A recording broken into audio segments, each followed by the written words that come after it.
Curuguatí, en el distrito de Canindeyú, es una de las tantas ciudades en las que se registra gran desigualdad social. En un país en el que el 90% de la riqueza está en manos del 10% de la población, Curuguatí, alguna vez capital del Paraguay, fue epicentro de un estallido social breve pero grave.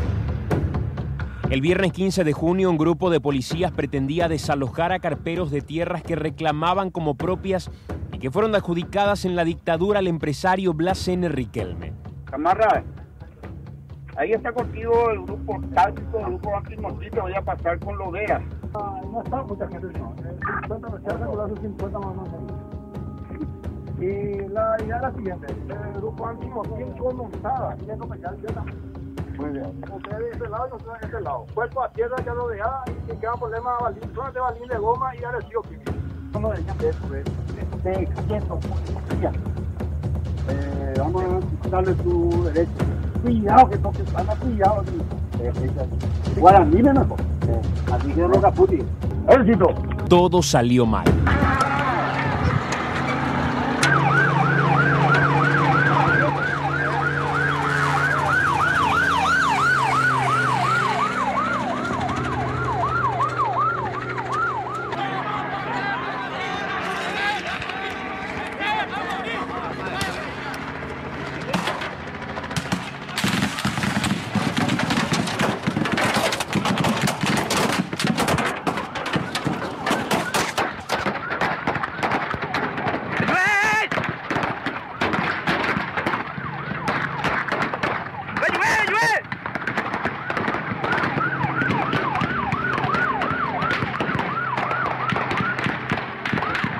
Policías perdieron la vida casi sin defenderse. La respuesta de las fuerzas del orden no se hizo esperar y también con resultado fatal. 9 campesinos murieron allí en el día más sangriento que recuerde la República en mucho tiempo. El conflicto tomó ribetes políticos casi instantáneamente y mientras en Asunción rodaban las cabezas de algunos responsables, en Curuguatí la zona era tierra de nadie. Los rumores de ejecuciones, de participación del autodenominado Ejército del Pueblo Paraguayo, de más muertos de los que contaban las versiones oficiales, empezaban a correr. El equipo de AAM fue hasta el sitio para interiorizarse de los detalles del conflicto sangriento que se cobró la vida de unos 17 compatriotas. La madrugada del sábado 16, los agentes de la Policía Nacional estaban en la comisaría esperando la orden para movilizarse hasta Morombí. Sin embargo, esa orden no llegaba. En la zona de conflicto, la escena era la misma. Ni una sola patrullera en el portón de acceso. Una imagen diferente a la publicitada, con una fuerte presencia policial militar. Este escenario se mostraba totalmente favorable para la fuga de los ocupantes que podrían estar vinculados a la investigación fiscal.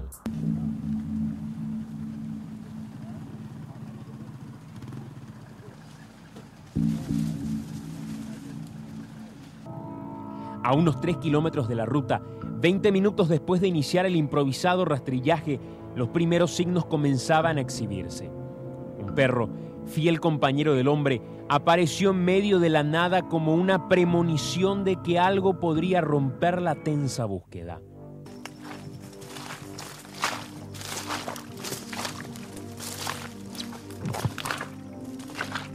En este lugar podemos encontrar rastros de sangre. Aquí hay otro rastro de sangre. Esto, repito, es reciente, según lo que podemos observar. Y aquí encontramos uno. Aquí encontramos uno. Un cuerpo de una persona. Luis. ¿De cuál ayuda? Más, Luis Paredes. Anipe poco ese. La gente tenía sus sospechas. Y decían, vamos a encontrar cuerpos de personas en ese lugar desaparecidos. Gente que hasta este momento no se tenía ningún tipo de datos. Y aquí encontramos.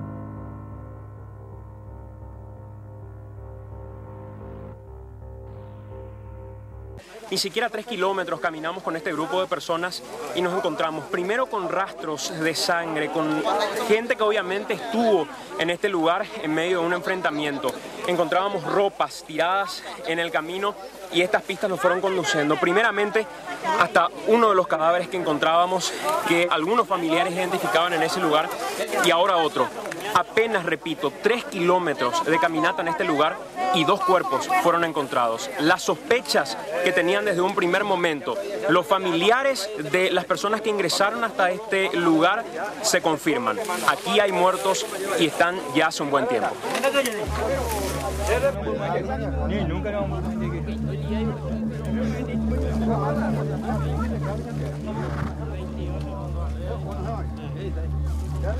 En el momento en que se encontraron los cuerpos, el vehículo policial ya no se encontraba en el lugar. A lo evidente de que no se respetó la escena del crimen para que la fiscalía y los peritos pudieran realizar un estudio minucioso del sitio, debemos agregar la participación activa de políticos de la zona.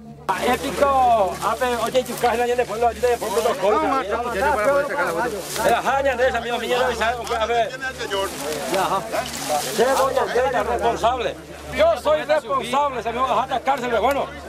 Ajá, cárcel, dale. La posición en la que fueron hallados los fallecidos es otro punto para el análisis. Una postura poco ortodoxa para quienes caen en plena batalla.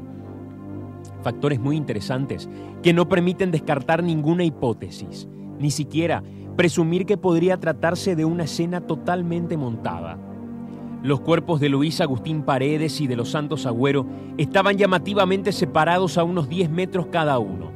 La distancia en los que fueron hallados también resultó llamativa, puesto que fueron encontrados a 40 metros de un improvisado camino en medio del monte en Borombí. Tampoco es un dato menor. Sus cadáveres estaban ubicados a 200 metros del campamento que sirvió como refugio a los ocupantes de las tierras del empresario Blas N. Riquelme. 2 horas pasaron desde que los cuerpos fueron encontrados hasta la llegada de una ambulancia que trasladó a los mismos.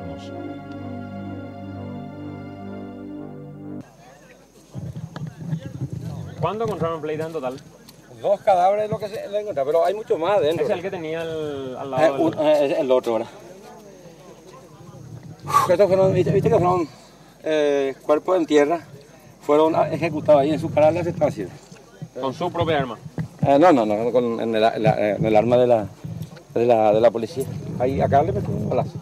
¿Y qué lo tenía en la boca? ¿Un cartucho tenía? No, eso ya es efecto de los disparos. Rectus mortis.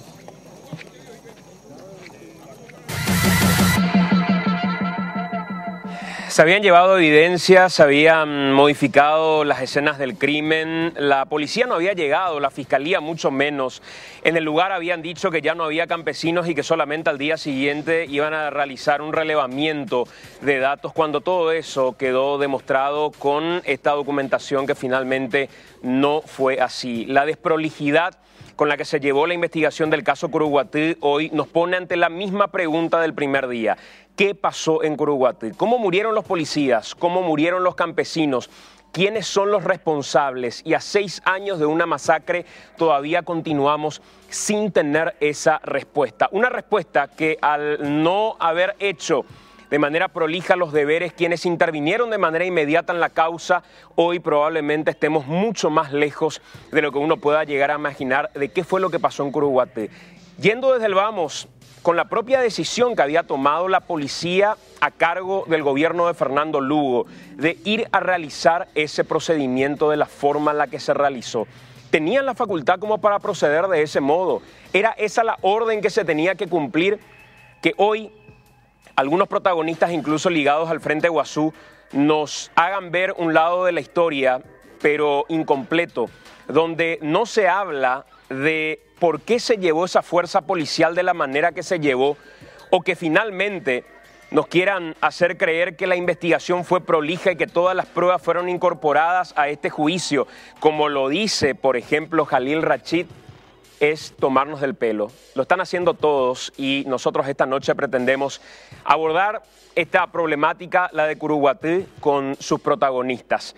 Vamos a hablar con los campesinos que fueron liberados, que fueron absueltos y hoy están con nosotros en esta edición especial de AAM. Nos va a acompañar también Guillermina Kanonikov, una activista por los derechos humanos que ha acompañado durante todo este tiempo esta causa de manera incansable.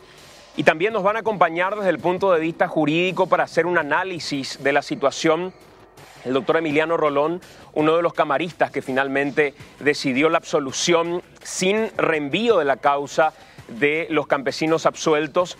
El doctor Jorge Bogarín, abogado de 10 de los 11 campesinos que accionaron básicamente buscando la casación de la decisión del Tribunal de Segunda Instancia, y también nos va a acompañar el abogado Guillermo Duarte, una persona que apenas conoció la decisión del tribunal empezó a hacer consideraciones criticando básicamente el fallo y diciendo que esto deja antecedentes nefastos para la justicia de nuestro país. Creo que es momento de hablar de esto y darle el tiempo que requiere. ¿Qué tal, Enrique? ¿Cómo estás? Buenas noches, Santiago. Mi saludo también a la teleaudiencia. Recién veíamos una crónica de una muerte anunciada. Cómo comenzaba, cómo era el día siguiente en una escena de crimen, de una investigación que si comenzaba de esa manera, necesariamente tenía que terminar mal.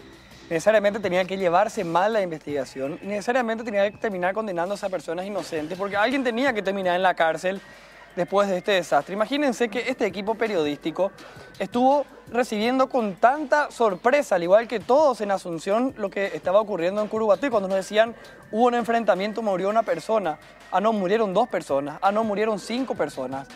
El número de muertes sube a 10, subió a 11, subió a 12 y seguía subiendo el número de muertes. Y a nosotros nos correspondía hacer la cobertura en la radio, en los canales de televisión. Después en la noche se tomaba la decisión como grupo periodístico de ir a Curuguatí al día siguiente. Imaginábamos un lugar perimetrado, con fuerzas de seguridad, con ese vallado de la fiscalía por todas partes, con agentes trabajando a primera hora de la mañana, ya con la luz natural arriba. Bueno, sin embargo, nada de eso ocurrió. Había cuerpos allí todavía. El grupo periodístico de AAM tuvo la posibilidad de cerrar su cobertura en Asunción, en los distintos medios, viajar a Curuguatí, descansar y al día siguiente, a primera hora, entrar al terreno y no había nadie, no había absolutamente nadie. Había cuerpos tirados todavía allí, había gente que estaba manoseando la escena del crimen, había evidencias que fueron retiradas, evidencias que estaban ya desapareciendo, que a lo mejor podían ayudar a que esta investigación no termine siendo un fracaso y un desastre, una vergüenza a nivel internacional inclusive, dejando este capítulo terrible en la historia de nuestra justicia. Así se encontró el equipo de AAM al día siguiente, en este testimonio que, por suerte, digamos, se puede ver hasta hoy en día y permite un poco llegar a entender por qué todos estos años se llevó una investigación tan mala, por qué gente, por elementos genéricos, según lo acaba de decir la máxima instancia judicial, por elementos genéricos que solamente demuestran que estuvieron allí, fueron condenados por asesinatos. El martes a las 9 de la noche, de manera íntegra, Noticias Paraguay va a emitir este documento. No solamente aquel que habíamos captado en lo inmediato, posterior a lo sucedido en Curuguatí, lo que decía Enrique, llegamos hasta el lugar y lo que habían transmitido los informativos pasaba por algo que el gobierno de Lugo necesitaba mostrarnos en ese momento. Tremenda cantidad de fuerzas especiales que estaban yendo hasta el lugar. Imaginábamos ese escenario cercado con policías que impidan de alguna manera el ingresar al lugar donde había sucedido este hecho, pero para nuestra sorpresa nos fuimos y nos encontramos con absolutamente todo descubierto, desprotegido y las fuerzas de seguridad en un recinto militar sin ingresar y sin haberse movido siquiera. Los primeros en llegar finalmente fueron los pobladores y los medios de comunicación que nos encontramos, quienes estuvimos ahí con esta tremenda y trágica escena que todavía tenía cuerpos sin recoger cuando el Ministerio Público nos hacía creer que todo había sido rastrillado, peinado en el lugar, y eso evidentemente no sucedió. 9 de la noche, ustedes van a ver este documento especial realizado por muchos de los compañeros que hoy incluso ya no están como parte integrante del equipo de AAM, pero que en aquel entonces y en aquel momento han trabajado.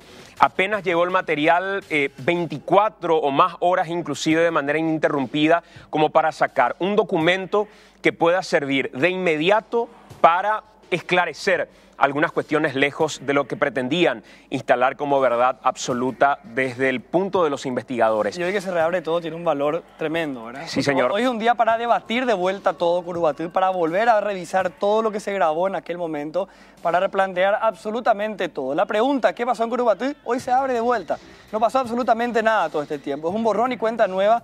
Y ese material de archivo tiene un valor tremendo a esta altura. Nosotros tenemos que hacer una pausa y a la vuelta de la pausa ya recibimos a nuestros invitados de esta noche. En la primera parte vamos a hablar con los campesinos que fueron absueltos y nos va a acompañar también Guillermina Kanonikov. Y un poco más adelante vamos a hablar desde el punto de vista jurídico, porque hay cuestiones que tienen que ver con la definición del inmueble, si era o no era, la posibilidad de hablar de una invasión en la que podía sustentar una causa, de la asociación criminal, de la revisión o no de pruebas o de lo que se considera la observación o inobservancia de la sana crítica. ¿Se llega a revisar una prueba o lo que se ve si esa prueba tiene coincidencia con lo que básicamente el Tribunal de Segunda Instancia terminó decidiendo? De todo eso vamos a hablar en esta edición de AM con nuestros invitados de este bloque del programa. Guillermina Kanonikov, ¿cómo estás, nena? Bienvenida.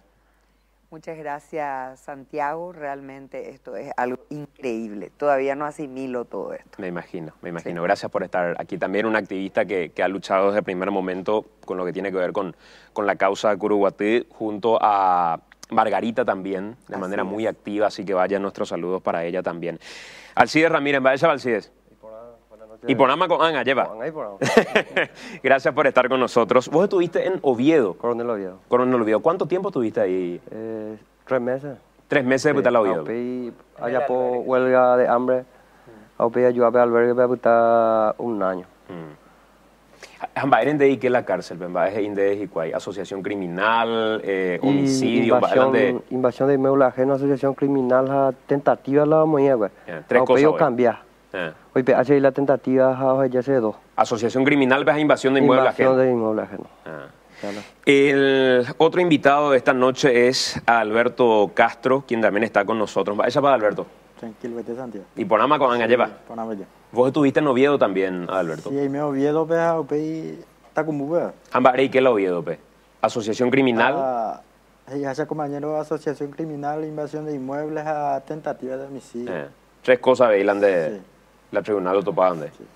Y nos acompaña Arnaldo Quintana, quien ayer nada más recuperó su libertad. Le agradecemos hoy esté con nosotros porque en ambos casos ellos fueron hasta Curuguatí y hoy vinieron exclusivamente para el programa, compartieron ya con sus familiares. Hola Arnaldo, ¿cómo estás? Bienvenido. Buenas noches, Santiago.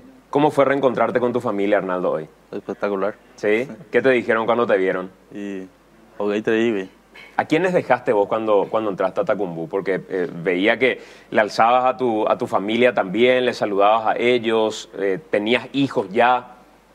No, se tallieron ya con o sea que se pareja un tiempo con embarazada. Y de 7 meses. De 7 meses estaba en ese momento. Y nos va a contar también sobre eso Arnaldo. Y nos acompaña Néstor Castro, que es otro de los que ayer recuperó su libertad. ¿Cómo estás, Néstor? ¿Cómo te va? Buenas tardes. Gracias por acompañarnos. ¿Vos estuviste en Tacumbú, Néstor? Sí, en Tacumbú. ¿Cuánto tiempo? 6 años. 6 años. Si te preguntara cómo fueron esos 6 años y sobre todo después de la causa Curuguatí, ¿cómo puedes resumirnos ese paso por Tacumbú, Néstor? Yo tu único. Algunas veces niña pensase. Yo cojabe niña de familia o cabe allí cojabe niña y me jabe injustamente trae la reja y eso. Va y de hijo a Curuguatí. Va hijo es cala Curuguatí la Ikeo. Se tuvo oreco un pedazo de tierra, pero orero y me 8 familias. Así areco más responsabilidad, areco más pareja, areco ser familia. Entonces ese año sentí ahí me han necesitado un pedazo de tierra. Entonces ni andu pecha, aunque todavía sea mongaru se familia, que todavía sea areco el sueño ya a mondeo a educar a asumir y pojano. A mondeo allá. Entonces, hoy cuando hija tiene tierra pública, por eso es tierra pública. Más IPM la PEA tierra pública ja. La PEA obrero hueco tiene reconocimiento a través de militar retirado aquella vez Oñaco hasta en el año 99 fue Oñaco. Hasta en el año 99 la Marina Oñaco fue. Opero y Cuaga, Opero ya puede tener la Orentua Cuera, entre los hermanos Cuera, Opero y Oyapo. Es un equipo o preparada, comisión vecinal sin tierra naranja.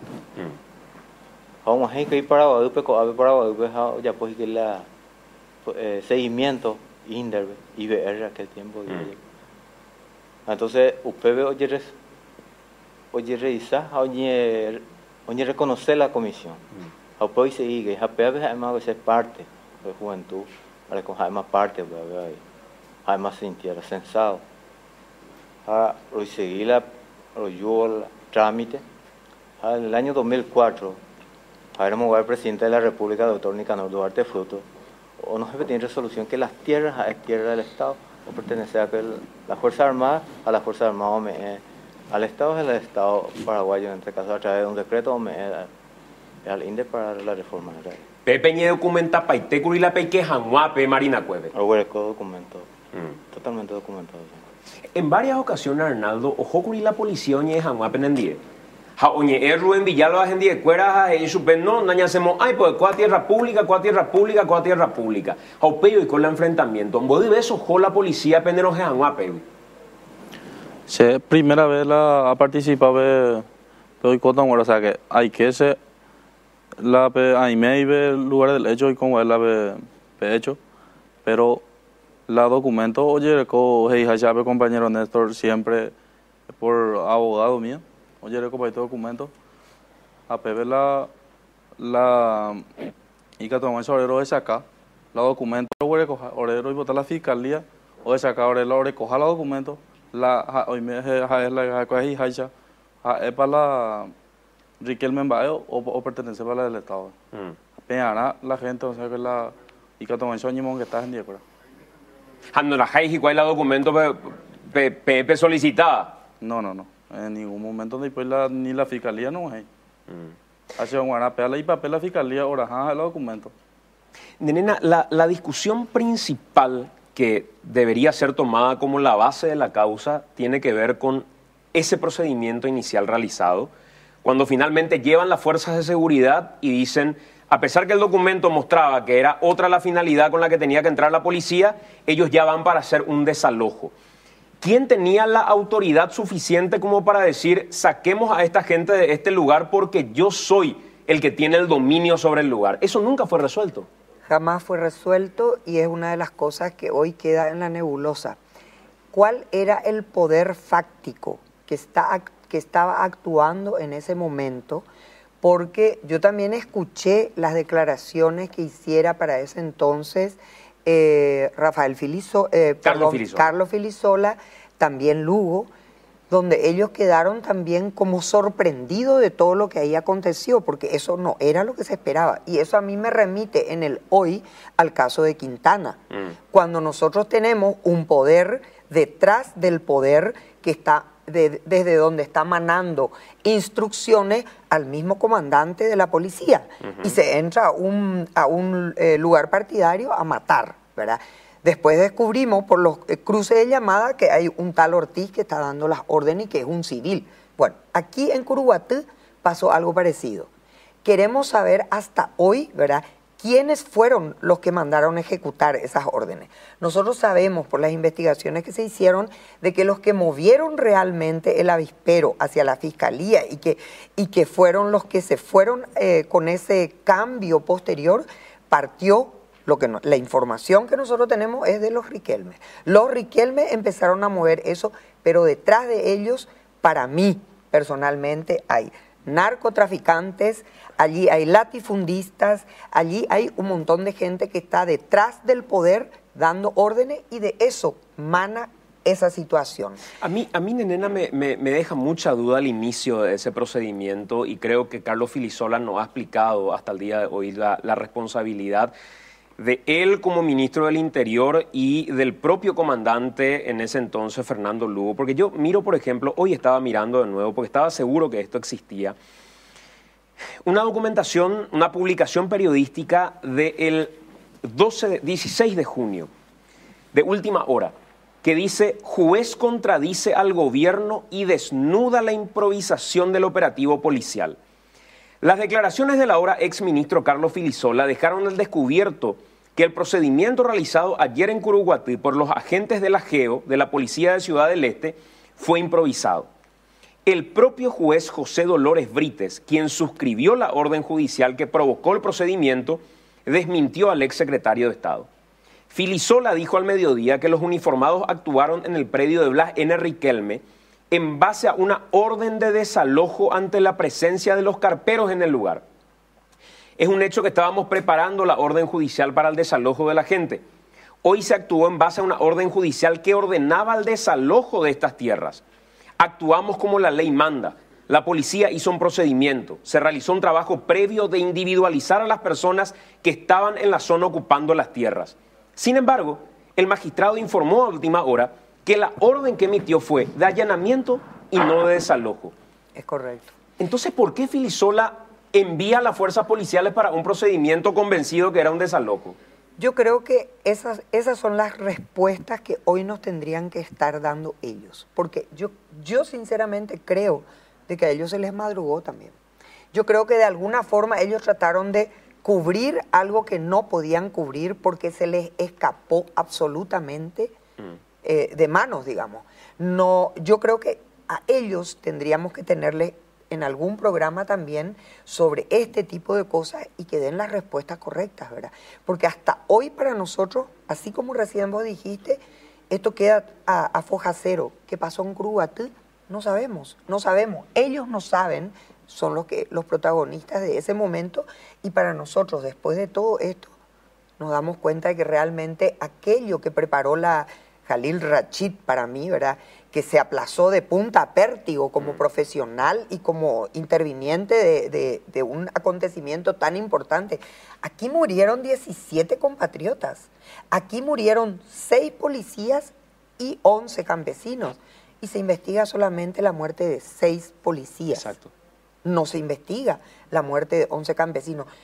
Y todo eso ocurrió en un mismo terreno, en un mismo momento, en un mismo hecho. Entonces, ¿qué es lo que pasa acá? Como vos dijiste, vos con 24 años, Santiago, te fuiste a hacer un trabajo mucho mejor que el que tenía que haber hecho Khalil Rachid.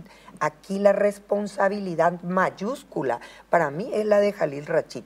Encima, como si fuera poco, después aparta del caso, ¿verdad?, y le deja a la Liliana Alcatraz, le deja a Nelson Ruiz y le deja al otro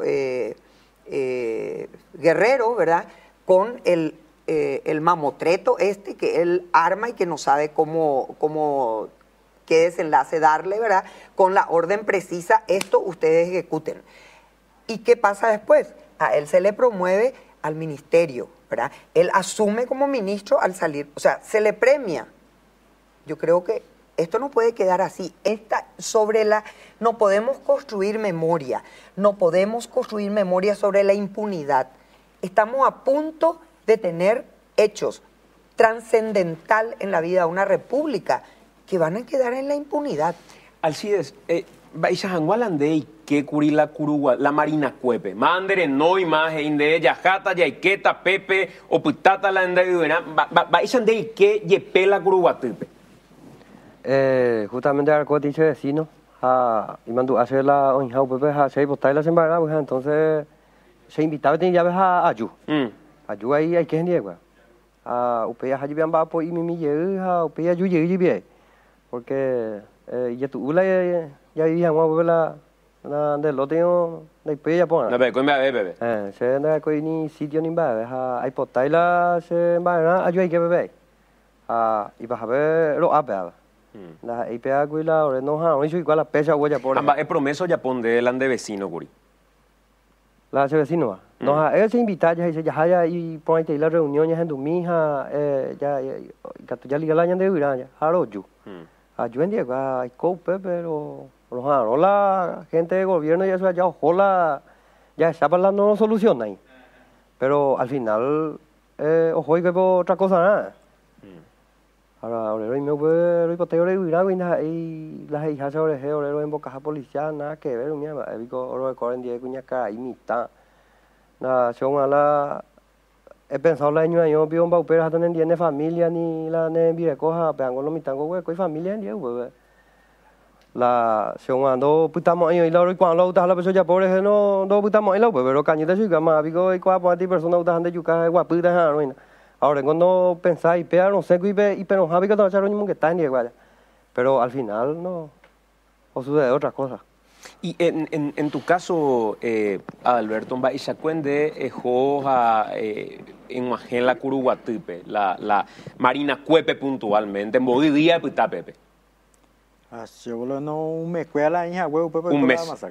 Sí. Pero hay que hacer y que no sé ya no va por mi mercadería y mi mío. Ese compañero en Dubo, ¿verdad? Allá con un pedazo de tierra. Ella se hace hermano y ahora tú ahora tú acá hija tengo un pedazo de tierra indio hija ahora me 7 cuimba hija ahora como ahora familia mía ahí ahora coten la lo mantener ahora de familia pero hola un pedazo de tierra y botella Jamba en momento Pepe la Pepilla la iba a itajar la situación Gina porque en varias ocasiones repito y esto está dentro de la documentación. Fueron los policías a conversar con Rubén Villalba, a hablar con los líderes y en todo momento hubo una negativa a salir del lugar según lo que dice la documentación. Pero en momento la Pepe ya la iba a itajar la situación en Nacori. Importante la pregunta. Luego, cuál la JJB de la grupo de policía con fiscales, gente fiscales, pero la noticia más ahora. Por eso nunca nos imaginé que la cantidad de la policía Jolaya. Por eso ahora imaginé que la policía JJB, poco policía, como hoy acontece antes allá, porque ahora los hacemos más de 6 desalojos, antes de 2012. Sí. Siempre lo mitad a preso, 15 días, 2 meses, preso. ¿Oímos el presupuesto, Pepe? Sí, en este caso, como el compañero Pindú, Avelino Espínola, más conocido como Pindú, yo pude preso por esa situación, de desalojo. Entonces, no sé, nos ganó la documento, no sé, nos ganó la llegada de la fiscalía, ya soy la gente de la fiscalía. No sé, la compañera, o decidí en una asamblea, más para la J a la frente, lo mismo que estábamos con la persona homogénea. Bueno, entonces, hoy había compañero Rubén Villalba, como cualquier otro sin tierra, sensado. Hoy compañero Adelino Espínola, como vecino del lugar. Conocido ahora me había ahora vez hermano Castro vos apuro y ahora en el negado vos apuro verdaderamente necesitado real entonces rojano mañanero y te voy ya esa lleva esa lo miteña pues jare voy o yo la helicóptero ore la gente oirá a saludar como si fuera que normal, un día de mañana normal y con él estamos que hay bueno, lo decía la policía ojo bueno, la gente decide Pepe tiene mongueta, oye poi pe bajo o un haití, Pepe que toma hoy como tiene conversación Pepe, porque va eres pegado prevé la cuña caraíja, orea y pues humilla bueno, lo hipotaba más la policía ya la hora de rancho porque está perjuicio más los juguetes. Porque ahora vamos a tener persecución la llegada de la gente de policía al pueblo. Andorajay y en ningún momento la documentación Pepe Jaro. Ahora lo huele con los documentos. Ahora el compañero Avelino Espínola. El finado, los hermanos Paredes. Ese hermano, el finado. Ojo ahí se ve, a ver qué era. Lo mío pues, frente. Los decía la llegada de la gente policial. 4 o 5 enfrente. Detrás, gentes armados. Pero orero pilla ya hoy ya papuremos ahora. Bueno, la policía está y vio uja porque era. Hoy tenía alambre, pero compañero, como ya que tomar la ponó, orero asada, medida, ni ja escuela asada por el lado, ya estamos a pepo y con la conversación. Ya estamos a tener diálogo. Porque la idea es, Santiago, oíamos los documentos y ya sabe compañero. Que las tierras es a la familia Riquelme Baez. Orero yo tiene tiempo tres güey que tomamos ya no señores familia acuerdo. No viene la documento, no viene la orden de desalojo ahí, porque no hay cuál es la orden de desalojo. La gente juega apunta cuando ya aparece ni un papel y pobre, aunque sea ni un papel higiénico. Los huecos a veces ya va como prueba en presentable contra papel higiénico. Hoy como la tratativa a una discusiones ojalá se sigue la nombrado a Pepe hoy cola de algunos 3 o 4 palabras de intercambio hoy con la tiro lejos. Va, eso ñe por un la tiro hoy con casi 2 o 3 tiros a Pepe hoy con la ametrallamiento. A pon evidencia ahora de Santiago después más de esa. A puedo conseguir la hora lo saco. No hay evidencia, pero lamentablemente Santiago a la audiencia la fiscalía ando ya rey como a ver jamás esa prueba. En este caso que tomamos hoy declarar la muerte de los 17 compatriotas. Por eso a los 17 a víctima. A pegar y oñemos en jamás oñe soluciones jamás entre comillas yo necesitamos oñemos caña jamás la realidad oñemos bobo como responsable del hecho. Prisión 6 años de cárcel. Es triste. Arnaldo, Pépico Pejesá, Pejendú, la tiro o la helicóptero, güey, te han haniri. Sí, principalmente a la tiro uva, pero a Hendú. Porque sé, hay me herido ahí. Y a pise cadera, o sea, a veces lleva huevo la bala. Hay a pi arma automática. A PB, sea, hay me herido. Se ha sabe cada huira ahí pa, porque de ahí podido más no sea, va, hay me más herido, pero sea, o sea que nunca de allí a pilla ni me ve, así es línea como a mí ve la allí a pija, porque solamente añandú a vender la herida, nañandú y la a pues a PB se a disparar la icatúa, a upey ya jamás ya se cangue para más allá que tiene huira, a PB la helicóptero oye olea, oye en boca a PB cada ahí, a PB un boca puique. A Pepe Peñandúa ahí la hay una evidencia, Santiago, en esta pregunta ella puede haber. Hay compañeros heridos dentro que origina cada hueve. Herida, o recibir bala, y rodilla por recibir bala, Santiago. La bala o desde el helicóptero, pero así que tú vendes. 6 meses heridos durante ese día, cada hueve. Se haya recibido bala, por la gracia de Dios, por la voluntad de Dios, hay meti vivo con a recibir a la ave o ande ave o destrozar totalmente la mandíbula. A vivir durante 3 meses antes de una operación, a recibir alimentos, leches, jugo, yogur, pajita. Hacer hay que todo a Santiago, debes a la audiencia. Yo recuerdo hasta hoy una conversación que tuve en radio con Jalil Rachid, en la que, voy a ser muy honesto en esto, no sé si había contado hasta este momento con tantos detalles. Yo confiaba plenamente en la tarea que iba a hacer Jalil Rachid cuando tuvimos las conversaciones preliminares con él, porque daba la sensación que era un hombre atropellador al que no le iba a temblar el pulso hasta que después empezaron a saltar algunos nexos y ahí es como que se diluía la posibilidad de confiar en alguien como él. Pero recuerdo incluso que se confiaba en que podía llegar a hacer una buena tarea cuando ante nuestros cuestionamientos del por qué no había nadie levantando los cadáveres o por qué habían dicho que ya no había nadie y que habían rastrillado toda la zona y todo el lugar, él termina recibiendo en propias manos de Julio Colmán balas que formaban parte del escenario que había en el lugar, pero que nadie fue a levantar formalmente. Esto se evidenció en las imágenes que se recogieron del lugar, se le entregó en propias manos a Jalil Rachid y después no aparecieron en juicio. Aparecieron, sí, corta uñas, papel higiénicos y cuestiones que no tenían nada que ver, que lo que pretendían era explicar que sí existió invasión de inmueble por el tiempo que estuvieron en el lugar. Cuando al final, en tercera instancia, la sala penal lo termina diciendo que ni siquiera para poder sostener la hipótesis de la invasión de inmueble se llegó a hacer un estudio geográfico que determine qué finca en particular fue la que se ocupó y se invadió. O sea, si ni siquiera se fue capaz de hacer ese tipo de estudio geográfico, topográfico del lugar, no era sostenible nada de lo otro. Yo había conversado con Khalil Rashid y él me dijo, ante el tipo penal que pretendían sostener, que ni el mejor perito del mundo podía determinar quién mató a quién en Curuguaty. Y si no se podía determinar quién mató a quién, y no lo podía hacer ni el mejor perito del mundo, ¿cómo se podía sostener que cualquiera de estas personas que está acá sentadas, o Rubén Villalba, o que cualquier otro, haya sido el responsable de matar a alguno de los policías que efectivamente murió?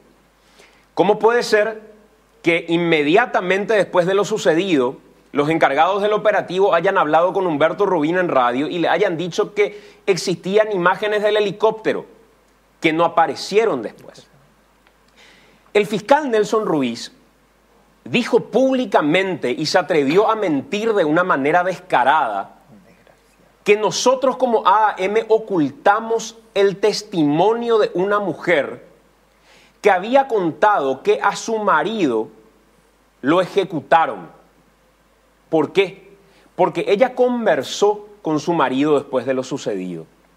Y su marido le contó que había recibido algunas heridas en la pierna. Ayer ya piba y paité, le dijo su marido. Le contó vía telefónica. Y en esa conversación, ella cuenta que su marido le dijo, quédate nomás en casa. Sí. Toma tu pastilla, la que compraste para el malestar que tenés, quédate en tu casa. Cuando fue a la morgue a retirar el cuerpo de su marido, tenía destrozada la boca. Nunca Nelson Ruiz pidió algún cruce de llamadas para ver si el testimonio de esa mujer coincidía en el tiempo de llamada con su marido.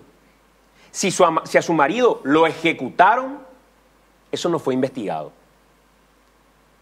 Y Nelson Ruiz dijo públicamente que nosotros ocultamos ese testimonio. Si ustedes lo buscan ahora, lo van a encontrar en la web, como lo van a encontrar en todos los documentales que fueron exhibidos por parte de AAM.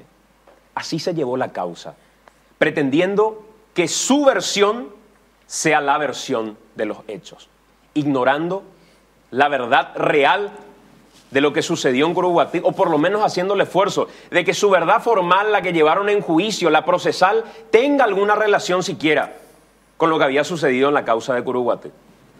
Con lo que no contaban era con que en algún momento el escenario de poder podía llegar a cambiar para que la causa Curuguaty termine llevándose en términos jurídicos de una manera un poco más independiente al de turno, Guillermina. Miente, miente, miente, que algo queda. Eso es lo que ellos aplicaron. Ellos mintieron, siguieron mintiendo y sostuvieron hasta el final sus mentiras, porque con eso ellos creían de que el resto de la población se iba a quedar tranquilo, ¿verdad?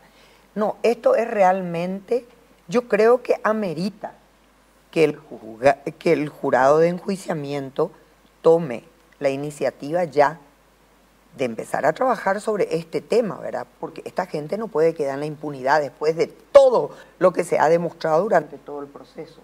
Ellos mintieron y siguieron sosteniendo la mentira porque alguien tenía que ser condenado.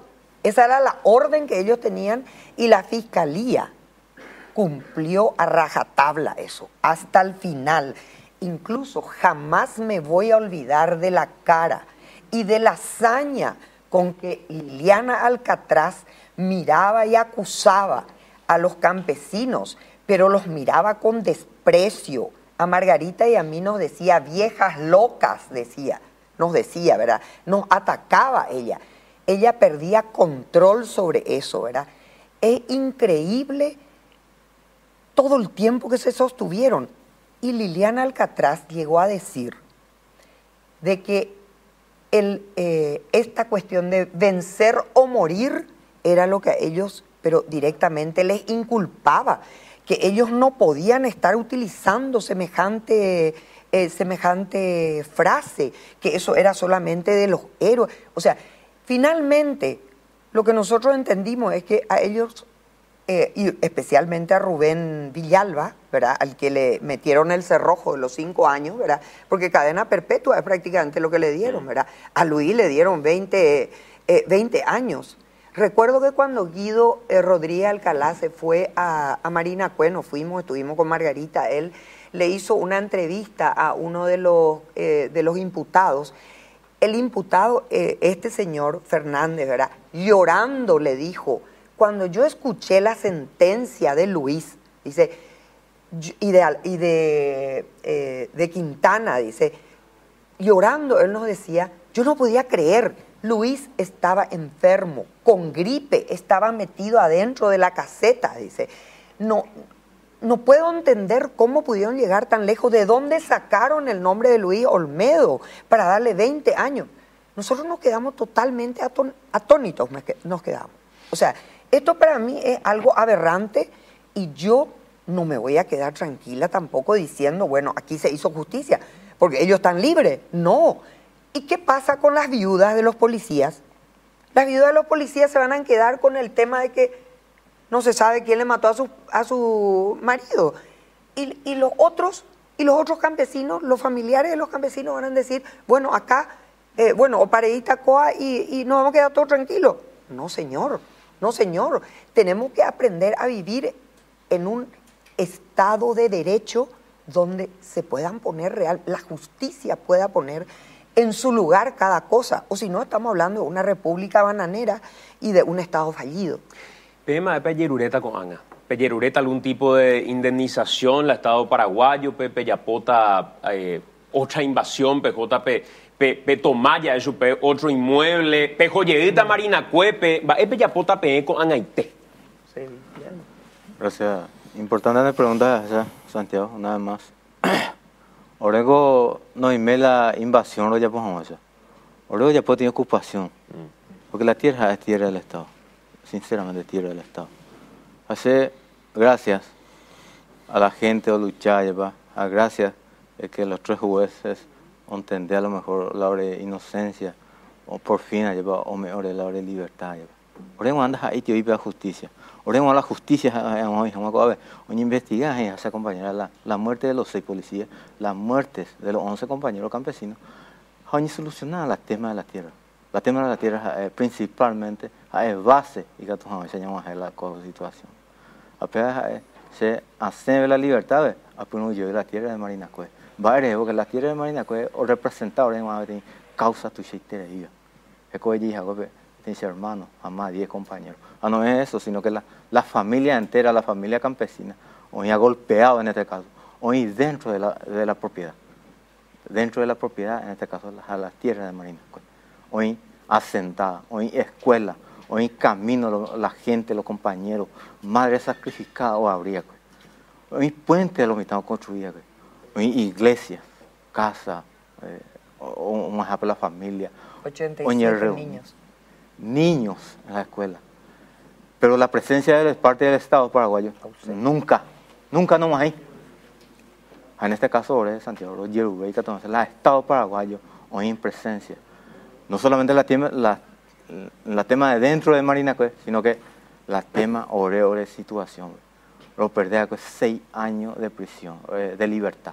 No solamente de libertad, Santiago, sino que lo justicia en la salud, psicológicamente. Y otros problemas más. Ore a la España, Santiago. Ore con enfermedades. Muy el Estado representado hoy en día. Ore como humano, como paraguayo, como patriota, la Estado donde es ahí. Hoy con Arnaldo lo ya pojan una justicia, Curuguatube. Orero cree Santiago, la justicia hoy jamás, hoy investigar, hoy aclarecer, más para 17 personas yugar. Hoy aclarecer el tema de la tierra, de Marinacue. Pepe y Catuña en la justicia. Pepe Ore y Catu es la sí con hay justicia. Arnaldo, Néstor, Alberto y Alcides, gracias por acompañarnos. No queremos robarles más tiempo, queremos que compartan con sus familiares también. Les agradezco por haber tomado el tiempo para venir al programa desde Curuguatí, de nuevo estar con nosotros aquí. De verdad creo que es muy valioso escuchar el testimonio de ustedes también. Y Guillermina, alentarte en eso que decís, de buscar la respuesta a lo que verdaderamente pasó en Curuguatí y que quienes fueron finalmente responsables, porque las pruebas así lo muestran, terminen pagando por lo que hicieron. Una cosita quiero decir, si me permitís. realmente después de este fallo, después de haber visto 3 camaristas blindados, ¿verdad? Porque me consta, blindados con valentía y con entereza, que sacan un fallo como este, yo, Guillermina Kanomnikov, quiero volver a creer en que es posible construir desde la ciudadanía la confianza perdida hacia ese antro de corrupción que se llama Poder Judicial. ¿Por qué crees que los ministros de Corte no se animaron a hacerlo? Porque son unos cobardes.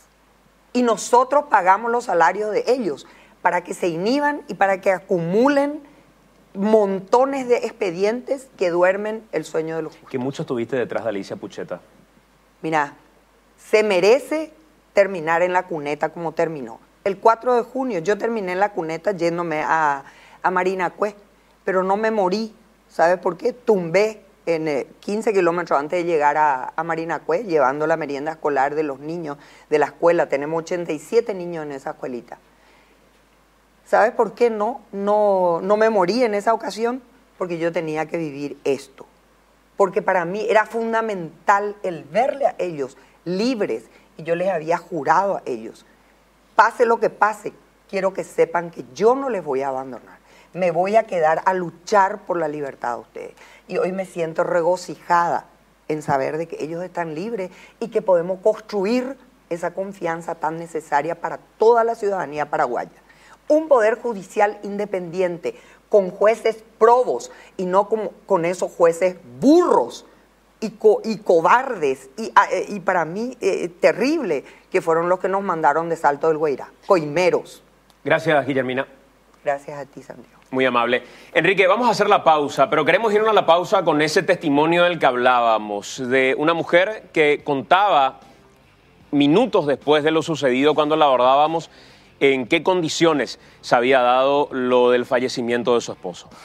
Asimismo, recordabas ese capítulo de esta entrevista con doña Lidia, y a la gente le decimos que pueden encontrar, por supuesto, que el video completo en nuestras redes sociales, en Twitter, en Facebook, y además el martes a las 21 a través de Noticias Paraguay vamos a estar desarrollando más ampliamente. Pero esa parte que mencionabas, el testimonio de doña Lidia, algo que nunca fue revisado por la Fiscalía, nunca se investigó el cruce de llamadas, algo que pudo haber sido fundamental para estudiar o no si es que hubo una ejecución, como se denuncia en esta entrevista.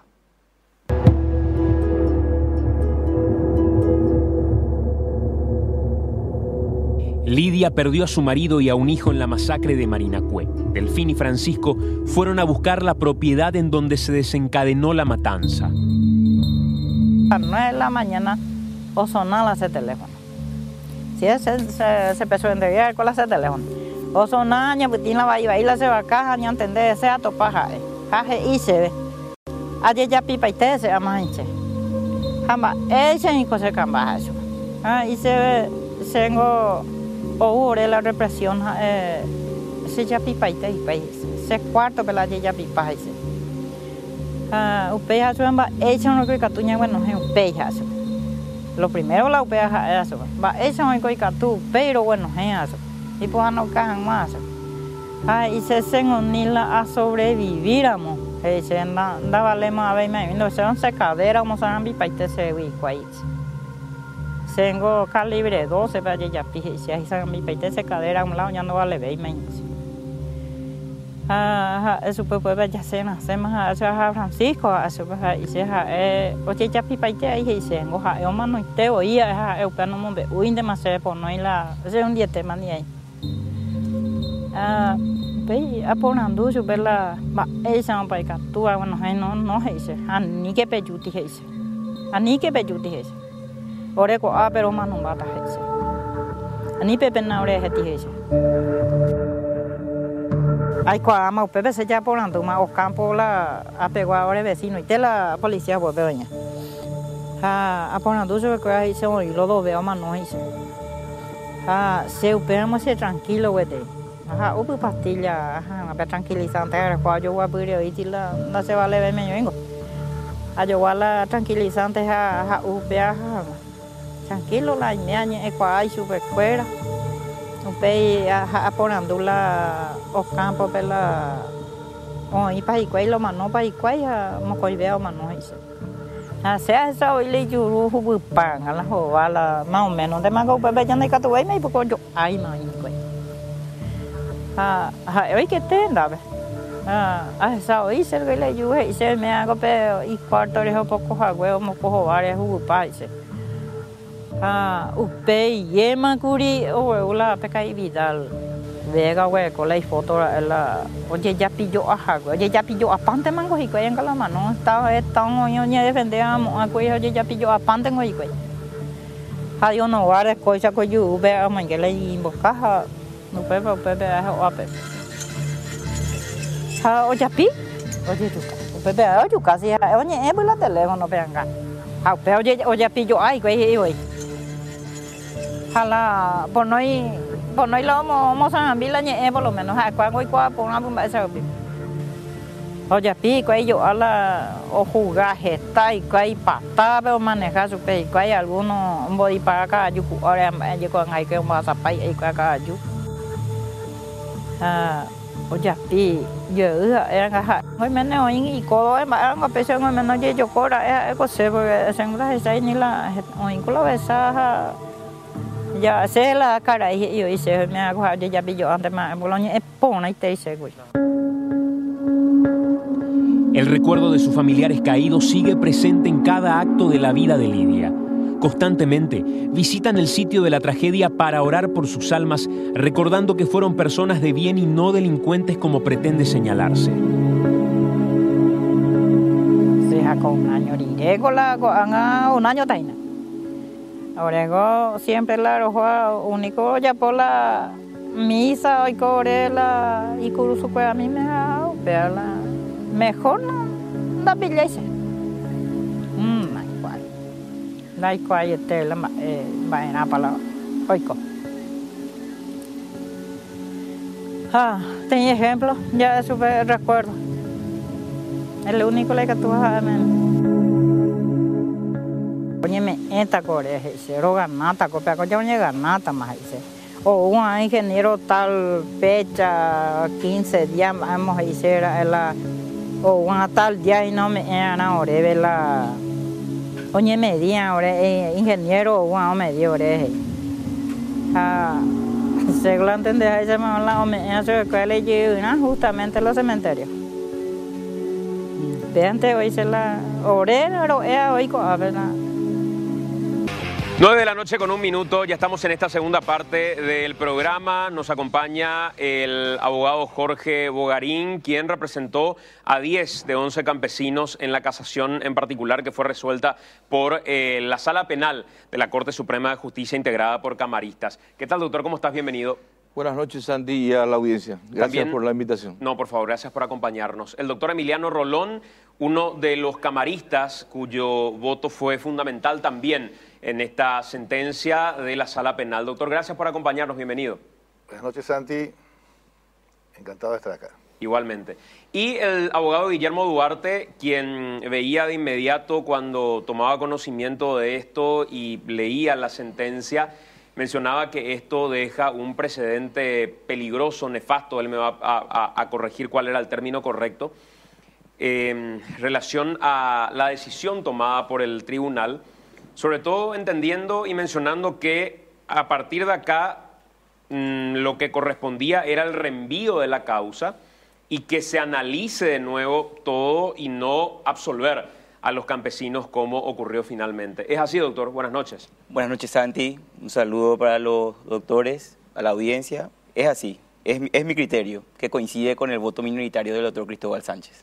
Arranco preguntándote por qué es así.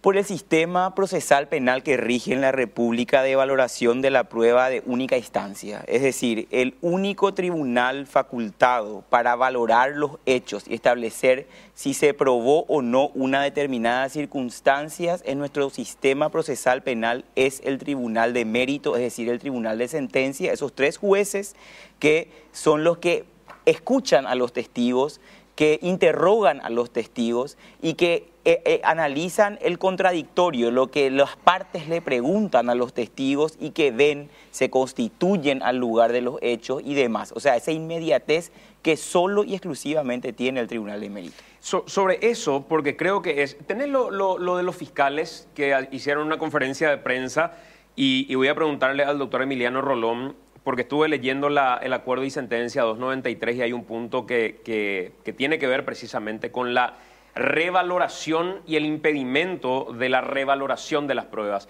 Esto decían los fiscales y es un poco el sustento fundamental de lo que mencionaba recién también Guillermo Duarte. Lo único que puede hacer la Corte Suprema de Justicia es revisar el pensamiento, el razonamiento de los órganos inferiores en este caso. No puede valorar de la forma como la hizo en su resolución la Corte Suprema de Justicia y mucho menos dejar de lado, porque esto es importante mencionar, dejar de lado los testigos presenciales que se indicaron como autores del hecho del homicidio a dos de las personas que fueron acusadas y a los demás. No solamente eso, sino que también se dejó de lado los otros hechos punibles por los cuales debatimos por más de un año de juicio oral y público.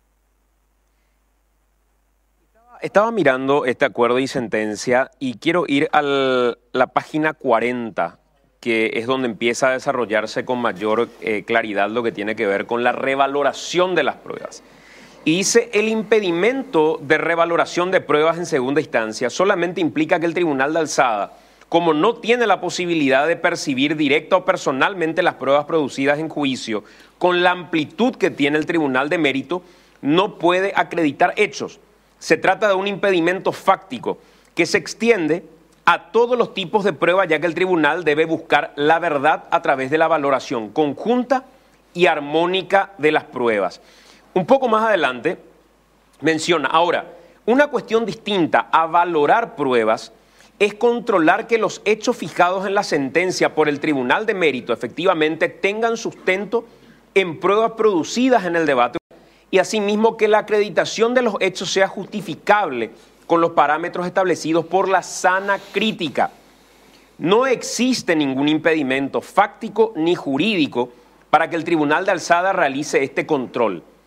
El que una decisión no tenga sustento en las constancias de autos es ya de por sí una causal de arbitrariedad que conlleva la inconstitucionalidad de la resolución y se cita como una referencia al doctor Mendonca en una decisión, un escrito del 2006. Por último, el estándar de la sana crítica ayuda a eliminar la arbitrariedad en el ejercicio del poder punitivo estatal, pues obliga que la explicación que otorga el tribunal sobre la valoración sea plausible y controlable, es decir, permite que un tercero que lea la sentencia pueda entender por qué el Tribunal de Mérito consideró tal o cual hecho como probado, que pueda convencerse de esta conclusión y que con ello sepa concretamente por qué se ha condenado o absuelto a una persona. Y respecto a la casación, cita el artículo 403 en su inciso 4, que básicamente lo que hace es llevar a que aquello que no haya sido observado en el fallo respecto a la sana crítica, con respecto a medios o elementos probatorios, puedan ser de alguna manera analizados, no revisados. ¿Es un poco eso, doctor, lo que a ustedes les lleva a tomar esta decisión? Efectivamente, hay que distinguir que todo lo que son hechos y pruebas, como lo acaba de exponer el abogado, quedaron fijados según conclusión del Tribunal de Mérito. Eso es innegable, pero el sustento lógico racional, todo lo que es fundamento, todo aquello que explica los presupuestos básicos de una sanción, la realización del acontecimiento penalmente relevante en primer término y posteriormente la justificación personal de la responsabilidad, requiere de sustentos. Una simple alegación genérica que ponen a todos en la misma bolsa no cumple con las garantías. No nos atrevemos, y no lo hicimos, a juzgar de nuevo hechos y pruebas, pero sí buscar el sustento lógico racional de todo lo que lleva a la responsabilidad. Y no se han atrevido porque se rompería con el principio de inmediatez, que es un elemento fundamental para valorar estas pruebas. Categóricamente sí, Nosotros verificamos completamente los pormenores de la sentencia, revisamos y concluimos en análisis lógico y a través de un proceso deliberativo llegamos a las soluciones distintas que obran en la parte dispositiva de la resolución. Lo determinante en esto es que no permitimos que simplemente por alegaciones genéricas se llegue a una conclusión de condena independientemente de todo lo que se discutió dentro del proceso.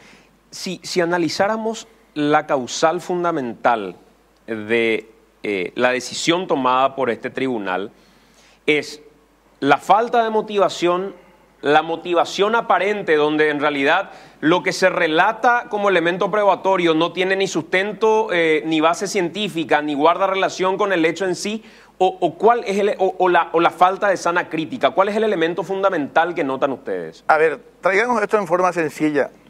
En primera instancia se acogió la acusación genérica de la Fiscalía. En segunda instancia, simplemente con el mismo pretexto que dice el abogado, el Tribunal de Apelaciones se negó a examinar esa falta de fundamentación. Y prácticamente con ello nos obligaba como Corte Suprema de Justicia a simplemente definir y ver si existe realmente esa deficiencia de concreción en todo lo que es acusación y decisión. Y efectivamente, de nuestro análisis surge en forma clara, y en esto se fue unánime, que hubo defectos absolutamente identificables y se lo dijo con todas las letras.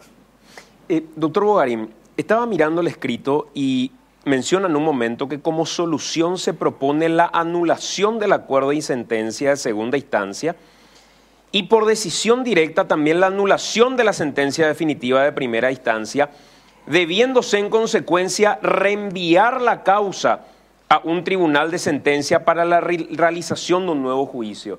¿Esa fue la solicitud realizada por ustedes? No, nosotros habíamos hablado de la nulidad del fallo por una serie de deficiencias en la parte investigativa que llevan a construir premisas falsas y una falta absoluta de fundamentación tanto del Tribunal del Juicio Oral como del Tribunal de Salto del Guairá que confirmó aquella primera decisión. Nosotros hablábamos, sí, de la figura de nulidad y reenvío originalmente, que es la que está prevista en la norma del 473 de nuestro Código Procesal, pero ya hablábamos ahí de la imposibilidad de hacer un juicio fundamentalmente por la imposibilidad de retrotraer el proceso a ese tipo de etapas, ya era imposible.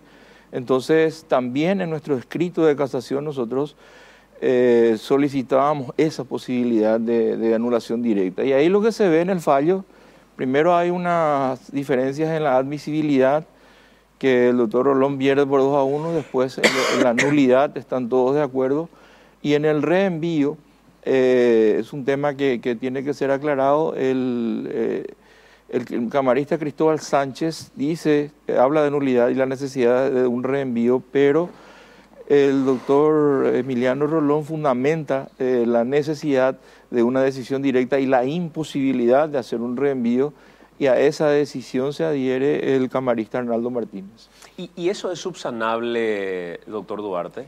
Bueno, ahí fue mi crítica. Yo quiero aclarar, yo no tengo una crítica en cuanto a la admisibilidad de este fallo, y comparto plenamente con lo que acaba de decir el doctor Emiliano Rolón, y es una costumbre y una carga que tenemos todos los abogados que litigamos en lo penal, es que el Tribunal de Apelaciones se excusa en que no puede revalorar las pruebas y deja de analizar realmente el análisis lógico del Tribunal de Sentencias. Claro. Esta casación tiene la particularidad de que hubo votos divididos en dos de los aspectos que hacen a una decisión, menos en uno. Hubo votos divididos en cuanto a la admisibilidad, porque el doctor Emiliano Rolón votó solamente para que se admita respecto a 4, el doctor Cristóbal Sánchez respecto a todos, y se adhirió al doctor Cristóbal Sánchez el doctor Martínez Prieto. Sí. En cuanto a que esto era nulo, había unanimidad, y realmente los argumentos o el cliché jurídico con el cual se confirmó el fallo de primera instancia ameritaba la nulidad. Luego viene cuál era la solución jurídica al fallo, y aquí es donde incluso este fallo tiene un problema, porque el doctor Cristóbal Sánchez votó por un reenvío con el cual yo coincido. El doctor Emiliano Rolón hizo un voto distinto, considerando que había posibilidad de hacer una decisión directa, que es una facultad en ciertos casos de la Corte Suprema de Justicia, pero en el fallo, y ahí fue mi crítica, se consignó en el considerando que el doctor Arnaldo Martínez Prieto se adhería al reenvío del doctor Cristóbal Sánchez. Y en el resuelve se consignó de que, como si fuese que había un voto mayoritario por la decisión directa de la absolución. Y ahí empezó nuestro debate en las redes, que es realmente lo que me tiene a mí, diciendo no, fue un error material que se va a aclarar. Desde mi punto de vista, el considerando no se puede aclarar. Ya no es subsanable eso. No, el resuelve se puede aclarar, porque vía aclaratoria uno puede modificar algo que no afecte el sentido del voto. Eso es así, doctor Rolón. Debemos clarificar. Nos entrenaron, nos enseñaron en una lógica escriturista distinta a lo que es una lógica adversarial. El sistema de votación de un juicio civil, por ejemplo, implica la necesidad de preopinar, por lo que generalmente se toma una visión de conjunto una vez que los tres en forma individual verificaron personalmente las actuaciones. En el procedimiento penal el proceso es deliberativo. Sobre cada punto y en forma oral y presencial discutimos aspectos del conflicto, por ejemplo la admisibilidad, por cuya circunstancia yo pierdo 2-1 y se dice en forma clara las razones de la sustentación. Lo mismo pasó, y yo no hablo de nulidad como habla el abogado, hablo de defectos, de las defecciones de la resolución de alzada, también coincidimos en forma categórica. Hablo de defectos y no de nulidad, porque esto me lleva al tercero. Y en esas defecciones también a través del proceso deliberativo coincidimos absolutamente todos. En la última propuesta, la forma de decidir en forma clara y en forma oral, los tres miembros pueden certificar, dijimos cuál es el sentido de nuestros votos.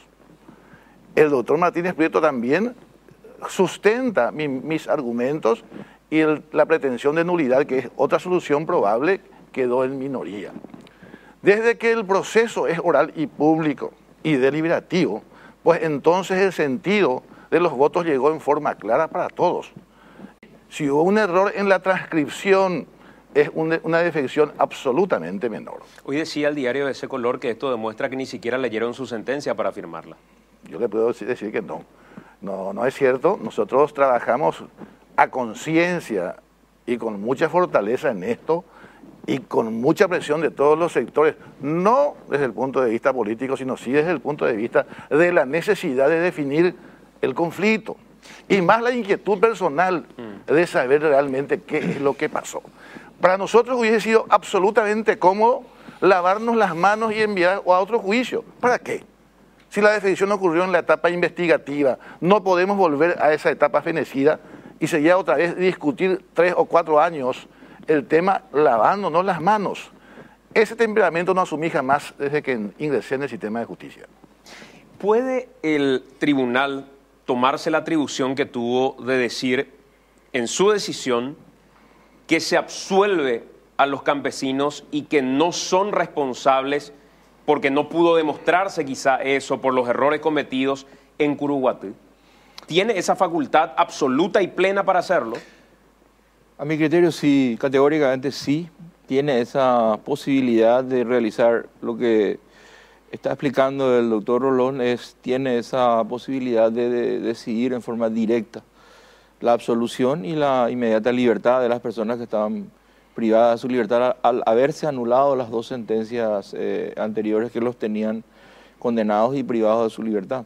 Entonces es una consecuencia, la libertad es una consecuencia de la decisión directa que sí tienen atribuciones de adoptar. Quiero hacer una especie de ping-pong con el doctor Emiliano Rolón, porque veía algunos elementos que son interesantes respecto a los agravios expresados. Primero, ¿es posible sostener la figura de la invasión de inmueble ajeno?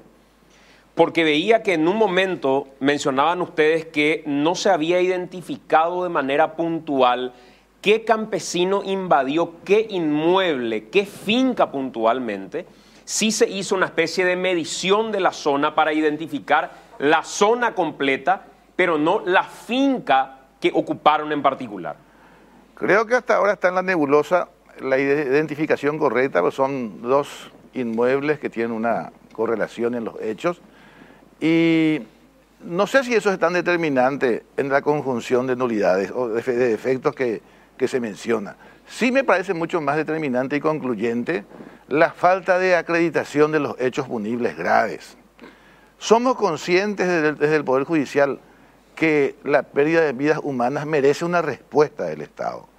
Pero básicamente la inculpación, la aplicación de una condena justamente debe basarse en hechos que fueron probados. Aquí indudablemente el hecho ocurrió. La conjunción de tipos legales que fueron infringidos en el momento del enfrentamiento es real. La documentación lo dice, la filmación lo dice. Los fallecidos policías y también los campesinos también son reales. Pero técnicamente no se tiene una concreción. Esto es como un moquete sapumí. Se apaga la luz y hay una trifulca, todo el mundo se pelea, alguien recibe el golpe y alguien devuelve. No tenemos ninguna clarificación que diga que el disparo de el arma perteneciente a A fue el que acabó con la vida de B. Eso es un imposible y a eso no podemos volver. El sistema de justicia no puede ser una casa de brujas. Nuestro ejercicio fragmentario del poder simplemente se basó en que este proceso tenía o no las connotaciones para una condena. Y llegamos a la concreción que no, y creo que es lo saludable de este esquema. ¿Y eso se dio, doctor, por la complejidad del caso o se dio por la falta de pericia a la hora de recoger la evidencia que pueda decir con precisión o cercanía qué pasó en Curuguaty? Categóricamente sí. Las desprolijidades creo que lo expusieron al comienzo. Con esa dimensión no tenía conocimiento más que de lo que se plasma en un expediente de 40 tomos, que es lo que nos ocupó al final. Y hay que decir, difícilmente sepamos a esta altura, y con mucha pena le digo, yo creo que el Estado nos debe una explicación. Solamente soy un componente bastante fragmentario en el ejercicio del poder penal, y en ese afán lo único que me correspondió fue ver si este juicio fue justo, si este juicio trajo los ingredientes para que lleguemos a una situación de condena. Los demás detalles son ajenos a mí. No me hago cargo de la investigación ni del proceso anterior, sino simplemente al final, y como integrante de la Corte Suprema de Justicia, decir si esta sentencia se basa en presupuestos válidos. Nada más que ello. ¿Por qué no se probó la asociación criminal? Ahí llama a un absurdo. Se nos presenta un documento por la cual se hace una sociedad civil no tan homogénea quizás, con el rótulo de naranjatí, componentes activos ciertas personas. Y esa es la única documentación con lo cual se pretende justificar una asociación criminal. La asociación criminal tiene por característica que va referido siempre a la consumación de un ilícito. Y obviamente una sociedad civil es de regularidad y de aceptación. No puede motivar, si no surge de otros elementos claros, la identificación de ese tipo de asociación. En algún momento, la carpeta que ustedes examinaron, el expediente que ustedes examinaron, muestra al menos un acercamiento para poder responder cómo murieron los campesinos. Tenemos evidencias circunstanciales. A ver, le doy un ejemplo. Si en el medio de los defensores del Chaco ocurre el fallecimiento en un partido colmado de gente, de 10 personas, probablemente acertemos si decimos los autores del disparo están acá. Hasta ahí podemos justificar. Pero de ahí en más, la identificación del arma homicida, del sujeto que disparó, las huellas de deflagración de pólvora, ni siquiera la autopsia se hizo en esto. Y el propio médico, está en la sentencia, el doctor Lemir, médico forense de Fiscalía, lo dijo con toda propiedad. Y con una formulación genérica de acusación, me parece que le hacemos poco favor a la República si llegamos a una sentencia de condena. Sentimos, y reitero, la muerte de los policías. Sentimos la muerte de los campesinos. Pero ¿son estas las personas que lo hicieron? ¿O es una respuesta que jamás podemos darlo? Es una incógnita que creo que subyace después de esta conversación que tenemos. Bueno, creo que quedan cuestiones por hablar y por analizarlas también. Seguro lo vamos a seguir haciendo. Me parecía importante el escuchar la posición también del doctor Guillermo Duarte, que tenía algunos cuestionamientos que son naturales quizá por parte de algunas personas. Lo que puntualmente decía doctor Duarte es yo buscaba un nuevo debate. O sea, yo coincido con el razonamiento del doctor Emiliano Rolón en el sentido de que puede estar así de mal este fallo en cuanto a la parte de razonamiento judicial. Pero este sinsabor de que no encontramos respuesta se construye más aún con una sentencia que en la tercera instancia deja sin nueva discusión. Puede ser que socialmente ya no esté justificado o no, o que no se pueda aprobar o no en un nuevo juicio oral y público, puede ser, pero es un tribunal de mérito el que tiene que decir y esa decisión debe pasar por el doble conforme, otro tribunal confirmar que esté bien. Podemos llegar a una absolución, pero en primera instancia, en debate donde un testigo haya hablado en el otro juicio oral y no sabemos lo que va a decir en el próximo. ¿Qué pasa si da un dato que sí permite corroborar o no? O refuta y demuestra que va a ser efectivamente inocente esta persona. Hoy día no sabemos. Y yo contra eso me agravié en el sentido de que consideraba justo, necesario para la República, para todas las partes, porque tenemos gente que dice que es inocente, tenemos víctimas. Yo a Arben Lobrea lo conocí en Yacundal. Y viví y sé y disiento con cierto criterio que no se puede construir una asociación criminal sobre la base de una asociación civil, porque en el 2008 se construyeron asociaciones civiles para invadir tierra. Yo tengo la Asociación Santa Lucía en Yacundal, se construyó para invadir y muchos lotes. Es condena firme de la Corte Suprema de Justicia que le condenó a Victoriano López y demás por la invasión de tierra en forma similar. Es decir, yo simplemente dije, como abogado del foro, que nos merecíamos un nuevo debate. Que la Fiscalía se merecía a lo mejor un nuevo debate, la posibilidad de reconstruir o armar su caso o no. Y que la bilateralidad, la contradicción, la oralidad, la publicidad nos arroje luz. Nada más. Doctor Bogarín, tengo un minuto, pero no quiero dejar de preguntarte esto. Vos, en el momento en que se dio lo de Curuguatí, alguien me decía, él era el director jurídico del Ministerio del Interior en ese momento. Y él sabe perfectamente por qué se hizo ese procedimiento. ¿Vos eras director jurídico en ese momento? No, yo nunca fui director jurídico. Yo era asesor externo y nunca tuve ningún tipo de participación ni opinión en este procedimiento. Y esos días estaba justamente por el Ministerio del Interior en Indonesia. Estuve en una jornada mundial que se realizó ahí, pero nunca fui director jurídico del Ministerio del Interior. Gracias, doctor, por acompañarnos, al doctor Emiliano también y al doctor Guillermo Duarte. Vamos a seguir, por supuesto, hablando en los diferentes espacios sobre esta cuestión, porque hasta hoy no hay forma de responder qué fue lo que pasó en Curuguatí. Hacemos la pausa, venimos en un minuto. 9 de la noche con 28 minutos. Un programa que quedó corto al final, Enrique. Queda corto porque el debate continúa. Hay mucho por seguir hablando desde lo jurídico, los detalles que contaron también los campesinos que recordaban aquel día y por supuesto que vamos a estar repasando algunas de las frases más importantes a través de nuestras redes sociales. Y nos encantaría poder tener también a quienes de alguna manera defiendan a los policías que murieron en aquel entonces, que puedan dar una versión, que por supuesto los familiares puedan dar una versión también. De hecho, en el material y documental que vamos a emitir el próximo martes a través de Noticias Paraguay, lo vamos a tener y esclarecer de algún modo qué fue lo que pasó en Curuguatí con todas las responsabilidades. Así es, no sé si abrir un caso nuevo investigando otras cosas, alguna artimaña que pueda tener el Ministerio Público para reabrir un caso investigando otras cosas, no sé qué puede quedar.